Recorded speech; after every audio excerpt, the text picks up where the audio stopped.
This is Inside Indiana Business Radio for the morning of Wednesday, August 28th, 2024. I'm Alex Brown. Southwest Indiana Regional Development Authority Chair Beth McFadden Higgins says a $72 million mixed-use development planned for Warwick County is part of a concerted effort to promote continued growth. She says the county, particularly in the Ohio Township area where the project is being built, is on fire. Looking at the population growth across the state of Indiana, Warwick County is one of the very few areas that has had a population increase.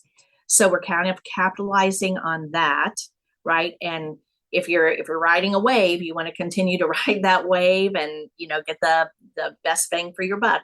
The Dominion, when complete, will feature 150 apartments and a 5-story commercial building with restaurant and retail space in its first phase.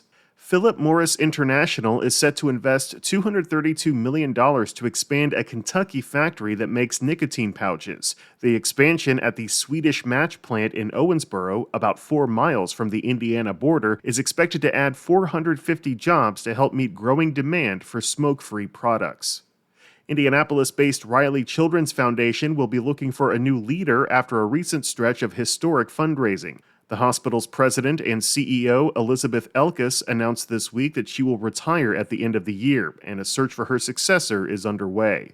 From the number one source for Indiana business news, this is Inside Indiana Business Radio. IBJ Media, Inside Indiana Business, and the Indiana Economic Development Corporation invite you to the Engage Indiana series, presented by CareSource, Indiana University, and Old National Bank. With an unrelenting focus on growing Indiana's economy, we'll dive into each region's unique challenges and distinct opportunities for growth. 9 regions, 1 goal. Indiana's bold future starts here. Discover more and register at ibj.com/engage. Jose Mota, a teacher at Evansville-based Signature School, won Teacher of the Year at the 2024 Innovate Within State Finals held at Butler University in June.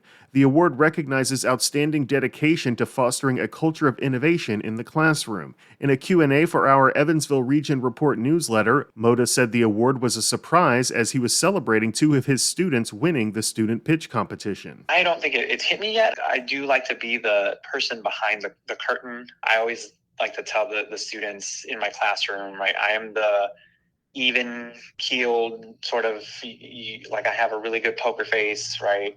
I think I was just kind of struck by the lights at that moment. It was amazing to be recognized, but at the same time, one of the things I said, it's really being recognized for how, the students buy in.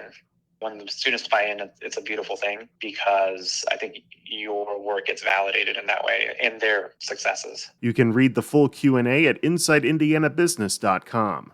A Valparaiso couple has been awarded $25.8 million in damages by a Lake County jury after a medical center failed to transfer test results that contained information about the husband's cancer diagnosis. According to a news release from Allen Law Group, the plaintiff, 70-year-old George Tim Yaros, had blood work done in October 2017 at the St. Mary Medical Center in Valparaiso. The results of that work showed Yaros had localized cancer. However, the medical center never sent those results to the specialist who ordered the blood work, and Yaros' cancer was not discovered until 13 months later. By the time the cancer was discovered, the tumor had grown to stage 4 and Yaros went into renal failure. While Yaros survived, he now requires dialysis and lifetime treatment.